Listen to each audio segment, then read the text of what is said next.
আন্দোলনে অংশ নিতে গিয়ে বড় চাপের মুখে পড়েছেন সচিবালয়ের কর্মকর্তা কর্মচারী ও প্রাথমিক বিদ্যালয়ের সহকারী শিক্ষকরা। আন্দোলনের জেরে তৈরি হয়েছে চাকরি হারানো ও বেতন না পাওয়ার আশঙ্কা। সচিবালয়ে ভাতার দাবিতে অর্থ উপদেষ্টা সালেউদ্দিন আহমেদকে অবরুদ্ধ করে রাখার ঘটনায় গ্রেপ্তার হওয়া 14 জন কর্মকর্তা কর্মচারীকে সাময়িক বরখাস্ত করা হয়েছে। চাকরি হারানোর ভয় তৈরি হয়েছে আরও অনেকের মধ্যে। অন্যদিকে কর্মস্থলে উপস্থিতির প্রত্যয়ন ছাড়া প্রাথমিক বিদ্যালয়ের শিক্ষকদের বেতন দেয়া হবে না, এমন আদেশ জারি করেছে প্রাথমিক শিক্ষা অধিদপ্তর।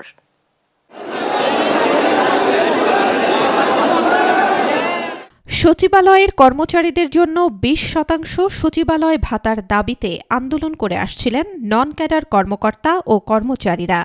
গত 10 ডিসেম্বর অর্থ উপদেষ্টা সালেউদ্দিন আহমেদকে তার কার্যালয়ে দীর্ঘ সময় অবরুদ্ধ করে রাখেন তারা। পরদিন আবার আন্দোলনে নামলে 14 কর্মকর্তা কর্মচারীকে আটক করে সাময়িক বরখাস্ত করা হয়।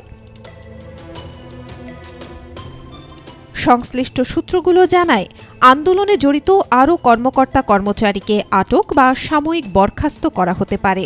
এমন অবস্থায় আন্দোলনে অংশ নেওয়া সাধারণ কর্মচারীদের মধ্যে ব্যাপক ভীতি ছড়িয়ে পড়েছে। ভাতা আদায়ের দাবিতে শুরু হওয়া আন্দোলনটি এখন পরিণত হয়েছে চাকরি হারানোর আতঙ্কে। কর্মচারীদের অভিযোগ, আন্দোলনের নেতৃত্বে থাকা ব্যক্তিদের সিদ্ধান্তের দায় শেষ পর্যন্ত এসে পড়েছে সাধারণ কর্মকর্তা কর্মচারীদের ওপর।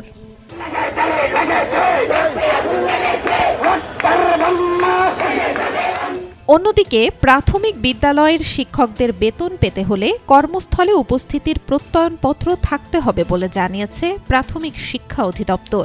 সিদ্ধান্ত অনুযায়ী কর্মস্থলে উপস্থিতির সঠিক প্রত্যয়ন ছাড়া কোনো শিক্ষক, কর্মকর্তা বা কর্মচারী বেতন ভাতা তুলতে পারবেন না। এতে বেতন না পাওয়ার ভীতি তৈরি হয়েছে শিক্ষকদের মধ্যে।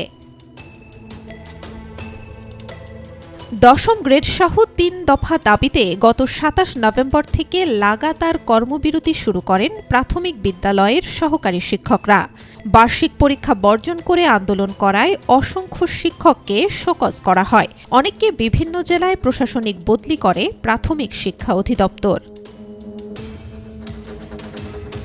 ত্রয়োদশ জাতীয় সংসদ নির্বাচন ও গণভোটের তফসিল ঘোষণার পর সরকার স্পষ্ট করে জানিয়ে দেয়, অন্যায় বা বেআইনি দাবিতে রাস্তায় নেমে বিশৃঙ্খলা তৈরি করলে তা কঠোরভাবে দমন করা হবে। এই বার্তার পর থেকেই আন্দোলন কার্যত স্তিমিত হয়ে গেছে, বলা যায় এক প্রকার উধাওই হয়ে গেছে। Desk report, B news 24।